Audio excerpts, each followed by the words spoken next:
Adventure and Pipeman on W4CY Radio.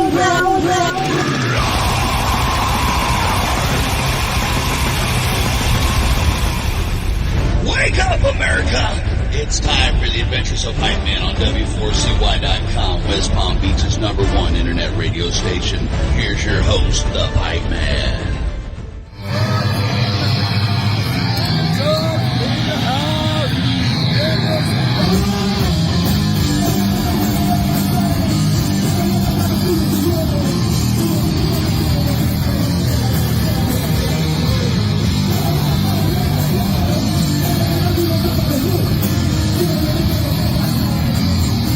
This is the Pipeman here on the Adventures of Pipeman W4CY Radio, and I'm very excited about our next guest because they were just at Punk Rock Bowling, which is a badass festival that I was at too. We were going to connect there, but it's so busy and hectic that it's better that we connect here anyway. So let's welcome to the show, Teen Mortgage. How are you? Good. How are you? Doing great, except I'm not at Punk Rock Bowling anymore because you know how it goes. You leave some of that stuff and you're like go on the downward depression of being withdrawals from festivals. Oh, the post-festival blues for sure. 100%. Yeah, so we didn't have time to lament ours. We were just like right back on the road. So yeah, this was like I had my only first week off, and then so yeah, I have a little of that downtime, and then I'll be going to a bunch more. But that was like my last one on a final run of like 2 months of every weekend. So oh wow, it's nice to have a little break because, like you, I go around every place. But the difference is I'm not sweating it out on stage because it was super freaking hot there. I have to give you kudos to playing on stage in Las Vegas because it was brutal. And it seemed like every day it got hotter and hotter. Yeah. I was dying up there. I made the mistake of putting sunscreen on my face. And I was so bad. It was like going all up in my eyes, and I was like trying to play the songs, just like I'm like blinded. It was horrible. That's the worst part right there. Like when you do that, because you almost have to have the sunscreen, or else you're going to be in pain later. But then it just burns the hell out of your eyes, and there's nothing you can really do. Yeah, I was just trying to power through the songs. Exactly.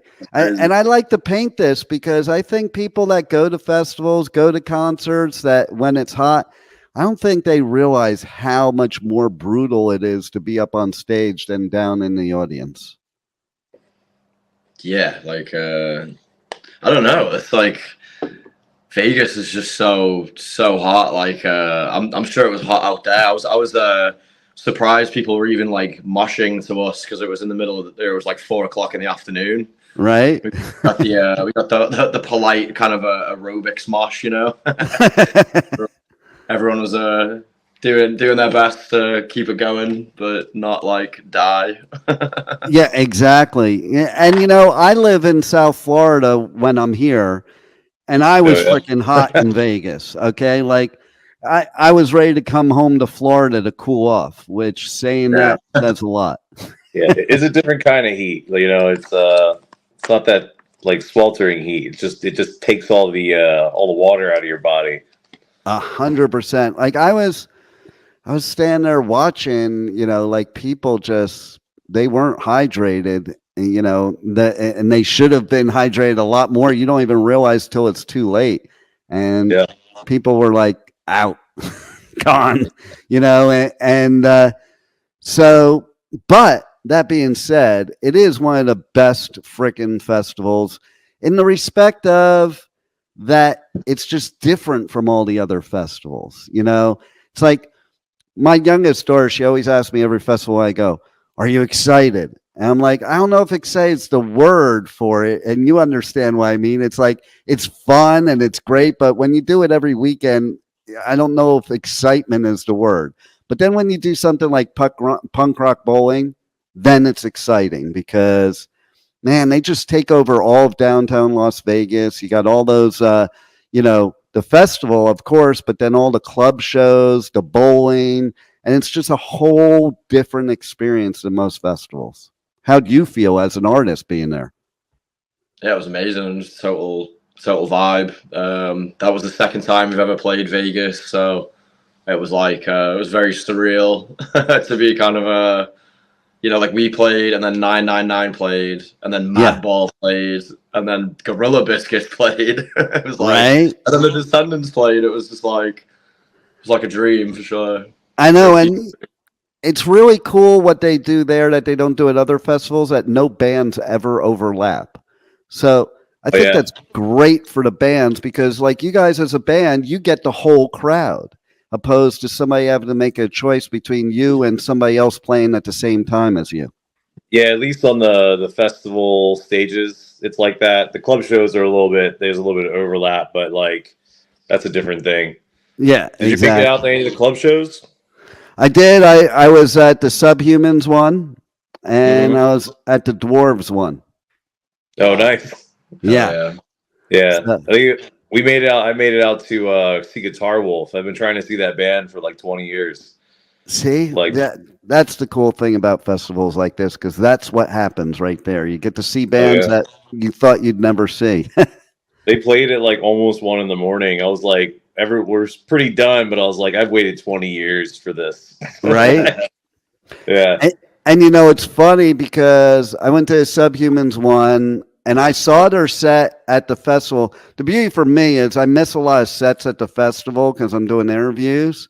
So then the club shows, I can see sets. But I saw their set at the festival. I interviewed Dick, and then I went to a club show, and I just couldn't get enough of it. And what's cool about the club shows, it's a different vibe, obviously, because it's a club show, but then also it's a different set too. So that's kind of cool. Yeah, for sure. We got to see both Madball sets. We saw the club show, and that was crazy. And then Judge played, and that was like insane, because they're a rare one to see. They don't play too often. Yeah, well, there you go. And that's something I noticed too about punk rock bowling throughout the years, is there's bands that don't play too often that play punk rock bowling. Or like as an example, when the Specials headline punk rock bowling, they played Ghost Town, and they never play that song live ever. Oh wow, that's sick. Yeah, I was sitting there, I was like in shock at whether I was really hearing it correctly or if I was hallucinating, So, and it is like, it's a cool vibe with the people too. I think a lot of people don't realize that about the punk shows that are not punks, that it's just one big family, and there's no outsiders, there's no bull crap. Everybody's just, having a good time and avoiding all the bull crap that's in the outside world. Yeah, for sure. There was definitely a lot of good pics on the Passed Out Punks Instagram page. Nice. Yeah, it was looking great time. Did you check out the swim parties? That's pretty wild too. We played one. We played a club show with are you talking about, is that the same thing? Or? No, they have a swim party from like 10 till 1 all 3 days, and it's at this rooftop pool. And Homefront friends played that one. Which band? Homefront. Oh, okay, cool. Yeah, I saw them. I was at that pool party. Yeah, they're fantastic. Nice. Oh yeah. And it's so funny because I don't know if you know this, but they do like a circle pit in the pool. Yeah. And then they had people in rafts that they were like pretending like they're crowd surfing. So except they're in rafts. Oh yeah, it would have been sick to play one, but from what Homefront told us, you got to be there at 7 a.m. Yeah. They said we're friends and we never timed up with them because like they were just being run ragged. Because I think they got off the plane to do their club show, so they got in with like maybe like an hour or something like that in order to like get their stuff together and then do their set. And then I saw Clint in the hallway, at like 2 a.m. and he was like, "We have a 7 a.m. call time." Like, I guess you're not going out to see Guitar Wolf? No. Yeah, that is the bummer sometimes of being an artist, because like I think a lot of people don't realize. They think, oh, you get to see anybody you want, and it's the exact opposite. It's usually like you're lucky if you get to see a band, even if you're on tour with them sometimes. Well, yeah, I mean, at this point now, it's like, we've like kind of leveled up, and like we've been touring so much, we've been meeting so many people. I think it's one of the first times I've really been at a festival and been like, all of our buds are here, like we're kind of, we have our own like behind the scenes like friends group, and like I've never been to a festival where it's like I'm just bouncing around, be like, oh, I'm trying to catch like Rock Over the Crypt because Mario's playing drums for him, or like stuff like that. So that was a trip in itself. That's pretty cool. I love that. And so you guys are back over in the UK for a tour now, correct? That's right. We're currently in Bradford, nice. in England, and it's like the curry capital of the UK. We just went for a curry. Good times. Nice. I didn't know that was the curry capital. There's a place when I go to download. There's a place I go to. I can't even remember the name, but man, it is one of the best Indian restaurants I've ever had. I think you guys over in the UK are known for that stuff, because every time I go over there, the food is so good compared to here for that type of food. Totally. Yeah, I think there's definitely a bigger Indian community possibly in the UK.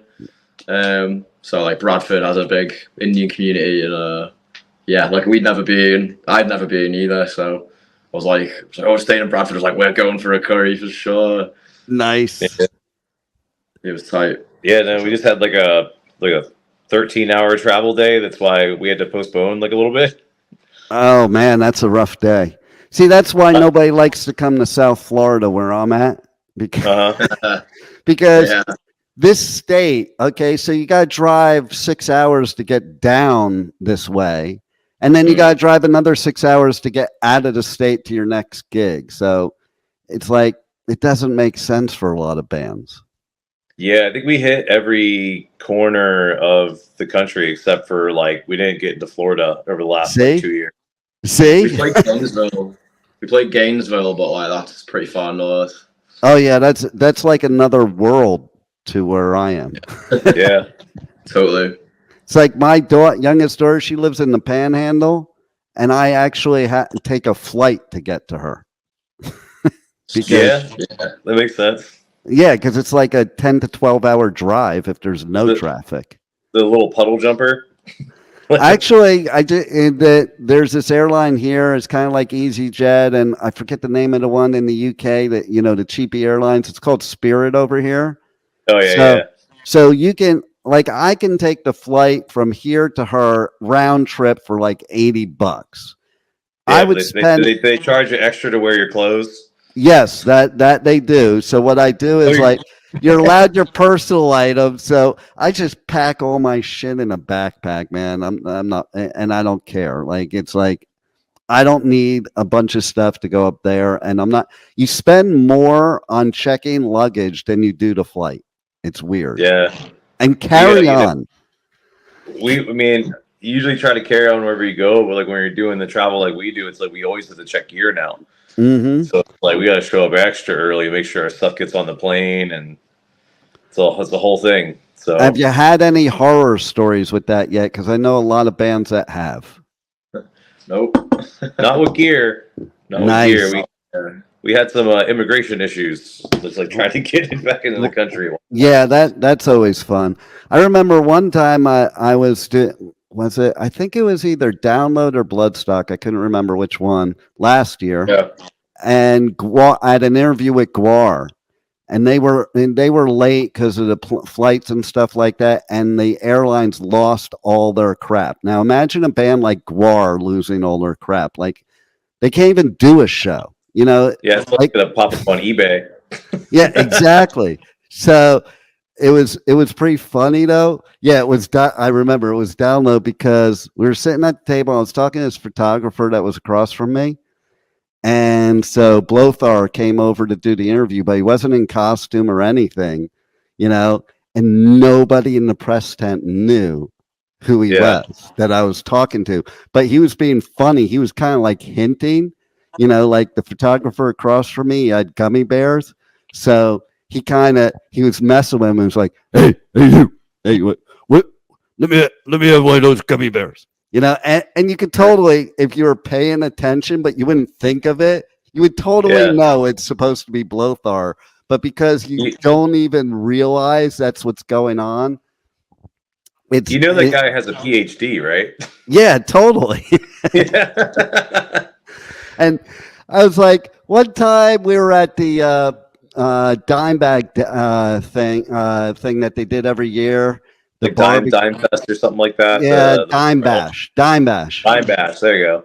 And so I was hanging out with them there, but nobody knew it was them really, except artists did, but everybody else that was there didn't. And so I looked at them and I'm like, I can understand why you're wearing those costumes. You look a lot better. Fair enough. So how did this happen that now you're playing with Smashing Pumpkins and Weezer, right? That's right. Yep. So how did that happen? Because that's a pretty cool trio right there.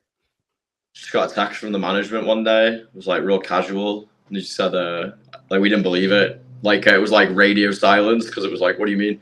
They text us, you got Weezer and the Smashing Pumpkins. And I was like, what do you mean? Like you got us a vinyl? Like and then I waited. I didn't respond, and then someone else responded, and it was like it hasn't clicked with me still yet, Yeah, I don't think it's gonna fully come in until we walk into one of the arenas and just hear that sound of an empty arena. Right? It might not even sink in until after it's over, and then you'll be like, "Was that real?" Yeah. I mean, we're doing a lot of that these days. It's been a lot of like really surreal moments, especially in the last like year. Nice. But yeah, it's like the time it happened, and even now, it's like we put out music through like a DIY label, and we used another label as like a subsidiary of Trust to like do our distribution. But we're essentially an unsigned band. So like our management's like, yeah, this is like unheard of that a band with like that's unsigned is like opening for arenas with those bands.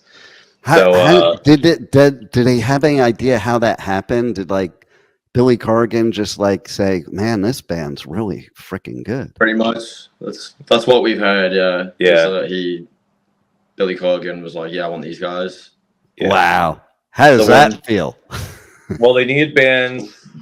The booking agencies laid out bands that were options, and they picked us out of that. Nice. Yeah. Yeah, we're like, for real? I actually used he has like a Big Muff pedal that he did, the op amp Big Muff. Right. I'm using that. Wow. Yeah, it was crazy. I only bought that last year. I was like, holy shit. Yeah, see, that's pretty cool, and it says a lot for those that have not heard your music or seen you live. That says a lot about how great you guys are, because when you have somebody iconic like that, it's like, I want you on tour with it. Because listen, bands when they bring you on tour, the bands they bring on tour could make the difference between negative feedback and positive feedback, regardless of who they are. Yeah. So that says a lot, when a band like that picks you to come with them. So that's pretty cool. Yeah, for sure. Thank you. We're definitely we're like, really? Us? Okay. If you want. Yeah, I mean, it's an honor coming from like someone that has like a history of kind of like sticking to their own guns too, like artistically. Yeah. Like I think Billy Corgan talks about how like he's like, yeah, because I was like goth before goth was like the cool thing to do. Right. It's so funny too, because like I'm kind of like that too. Like I remember back in the day, because I come from the '80s scene, and I wore spikes when nobody was wearing spikes, and had a piercing in my ear when it didn't go much beyond that at that time. But if you had a piercing in your ear, like, oh my God. And, and as soon as everybody else started doing it, I like took the earring out, took the spikes off. I'm like, I'm not, now it's popular. I don't want to do it now. Yeah. People change. I mean, you're still punk on the inside, Exactly. Like, exactly. Everyone's got their own definition of it, but I think punk is up here, not what you're wearing all the time. I'm glad you brought that up because it is so true. Punk is an attitude. It's more than just a music. It's more than just how you dress and all that. It's an attitude. It's funny you brought that up because, basically, I think it was when I was talking to Dick from the Subhumans. It was either him or Joe from Devo. They were saying the same thing. It was like punk has nothing to do with how you dress and all that stuff. It has everything to do with who you are and the attitude, like you're saying, what's up here for sure. Yeah.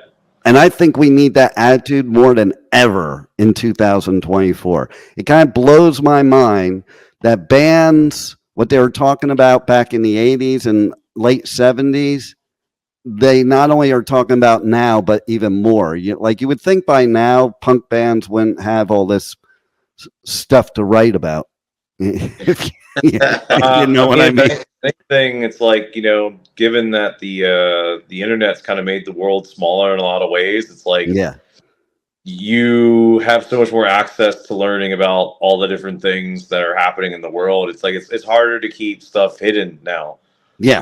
So if anything, it's like that we're still railing about some of the same stuff where it's like you're more aware of anything that could be happening in the world as long as you're like tapped into the right channels. Like I would say it's it's inspiring when you see younger people that like tap into it, and then like as like an older person, it's like you're like it's a lot, Yeah, you got a great point too. And I think back in the beginning of punk was the voice of all this kind of stuff because of what you're saying. And it's now anybody can really be the voice of all the negativity or the political stuff or anything like that because of that information, to your point. Yeah. For sure. So what else do you want to let the listeners know about that you have going on or anything they have to look out for? And also, tell them how to hit you up on socials, on the web, get all your, information on your tour dates, music, and most importantly, merch, because you have a cool merch store. Yeah. We have a lot of stuff going on. It's like we, almost decision to rest, like what to start with first. So like we're out here for the arena tours with Smashing Pumpkins to Weezer, but we're doing our own headline tour on either side of it. Like we just finished up in Ireland. Now we're in the UK and we're doing dates on your side. And then after the arena, we have a few more UK dates. And then we finish out going across Northern Europe, which will be our first time on mainland Europe. Nice. Going to Paris, Netherlands, Germany. And that's just kind of like what we have for June. There's a couple things that are spicy that are going to happen in the summertime that we can't announce yet, but you can look out for those on our socials. In the fall, we're like just through the roof that we are going to be touring with this band called Death from Above 1979. I hope you've heard of them. They're like diehard fan of that band. Nice. So we're doing 2 legs of their 20th anniversary tour for Your Woman on a Machine. That's going to be happening in late September through November. We're playing 2 massive festivals in the U.S., Louder Than Life in Kentucky. I'll be there. Yeah, so we're and going to be there. You're playing Aftershock too, right? Yeah, we're going to open that. So yeah, we're playing Aftershock as well. Yeah. So you're going to love both those festivals. I do them every year for like, I don't know, 10, 15 years, something like that. Yeah. Aftershock is they're like 2 very different vibes, but Aftershock is also one of my favorite festivals because it's a cool vibe. The atmosphere in there, it's in a park with trees and stuff. So even though California is hot, there's lots of shade, but also the media areas combined with the, artist area, in a sense that we have this like open bar back there, and it just becomes this cool hangout for everybody. And then Louder Than Life does a similar thing too, but and Louder Than Life is just a badass festival, and I'm super excited. Okay, for me, I'm super excited for the return of Slayer at Louder Than Life. Yeah, I mean, we're going to be able to catch them at Aftershock. Louder Than Life, we have to start the Death From Above tour like the day after we play, so we get to hang out for like a couple hours, and we have to go back. Like, as much as that pains us, but stoked to be going and doing that tour too. So it's just we've been finding ourselves in positions where we have to like choose between two awesome things, right? Yeah. So yeah, for me. So Slayer's probably my all-time favorite. I was at their first gig ever, Oh, wow. and so I'm going to see them at Riot Fest, Louder Than Life, and Aftershock. And anybody that wants interviews during the Slayer set is out of luck. Hell yeah. Usually I'll be like, okay, I'll do it, type of thing. But, it's fucking Slayer 5 years later. Yeah, I thought I missed my chance to see him, so I'm just absolutely stoked that I can catch him. There you go. That'll be cool. Well, maybe we'll plan, right? Like you go, it's our we're breaking up. This is our final shows, and then you come back and you go, this is our reunion show. This is the last show, and then another 5 years ago, this is our reunion show. Well, what's interesting is there's talk that chatter, not from people in the industry, because nobody's going to say shit in the industry, but there's chatter that they're doing similar to what Pantera did. Like, it was just going to be a couple festivals, and then next thing you know, here we are a couple years later, and Pantera's still touring. Yeah, so. Money's too good. I guess. Yeah. Pantera also on the bill. Yeah, you know what? Like, there's people that throw shade at these bands for doing it, but you know what? If people want to go see them, and if you don't want to go see them, don't go. Like, I remember somebody was saying something about one of the festivals and Slayer playing there, and I just responded, then don't go. If you don't want to see their set, don't see their set. It's like, I don't get why people complain about the stupidest shit. There's 60 freaking bands. If there's one band you don't want to see, then don't see them. They're jealous. Yeah, I'm glad I love music. So my complaints are more about like trying to figure out like how many bands you can see physically. Right? Like that lineup looks like an absolute marathon. I'm trying to figure out how to make it from one stage to the other. Well, see, the cool thing about the Danny Wimmer festivals is Danny Wimmer has like kind of taken the template of the European festivals and applied them more here in the U.S. because the U.S. has always been known to be more like a carnival, the festivals, like with the type of food and the way things are laid out and stuff, where Europeans was always like this, like the template for how a festival should be. And I think then you're going to find when you do Louder Than Life and Aftershock that that's kind of what it's like, Yeah, stoked. So we'll have to get together then there as well, and maybe what we can do the Slayer pit together. Yeah, hell yeah, yeah. A lot more likely Aftershock, but hopefully we'll see it Louder Than Life too. Exactly. Anything else you want to let anybody know before we go? We didn't drop our socials yet. Do you want to handle that? Yeah. Sure. We're on all that shit. There you go. We also have a record that we are gonna print more units of. Our first vinyl record. It's a compilation of the first two EPs and singles that we put out until now. It's been sold out for a period of time, but we are definitely going to print more copies of those, so be on the lookout for those. Nice. Or just Google teen mortgage, or you can Google teenage mortgage. It'll still come up. Or team mortgage potentially. Yeah. Google Kids in the Sandbox. Yeah. So if there's a social thing that people are on, we're probably on it. Instagram. We're on RuneScape. TikTok, yeah. How about TikTok? Yeah, we're on TikTok. Yeah. So I post bullshit to TikTok sometimes. Yeah. So what would you say is your I don't know, funniest or best or worst TikTok? I think the best TikTok we just went on tour with this band Deathlands from LA, and we me and the drummer played a game of skate with each other. Nice. That was fun. Yeah, I won. Pretty sick.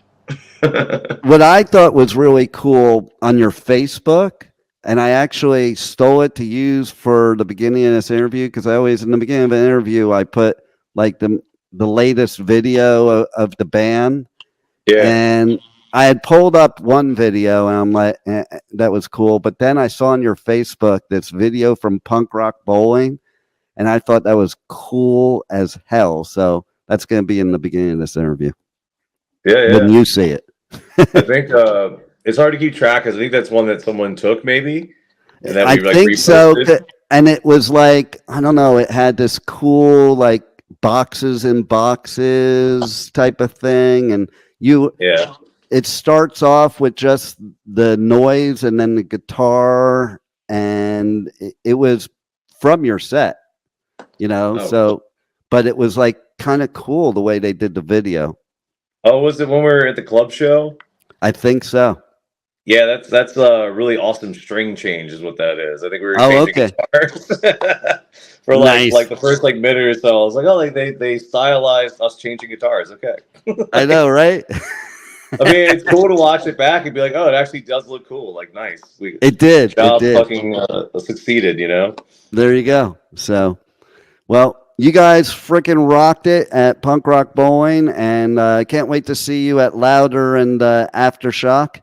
In the meantime, man, kill it over there with Weezer and Smashing Pumpkins, because that'll be a lot of fun. Everything else you're doing, everybody's got to check out your socials, check out your merch store. They have to buy your merch or they can't listen to my show anymore, because it's the only way you guys survive nowadays. It puts gas in the van, so... That's it. People don't realize, or they think, oh, blah, blah, blah, blah. No, this is the only way they get to the next gig, guys. Okay? Buy their shirts. I don't do this shit because it's lucrative. You know what I mean? Right. Well, you guys rock, and thanks for being on the Adventures of Pipeman. All right, man. Take care. Thanks for having us. Thank you for listening to the Adventures of Pipeman on W4CY Radio.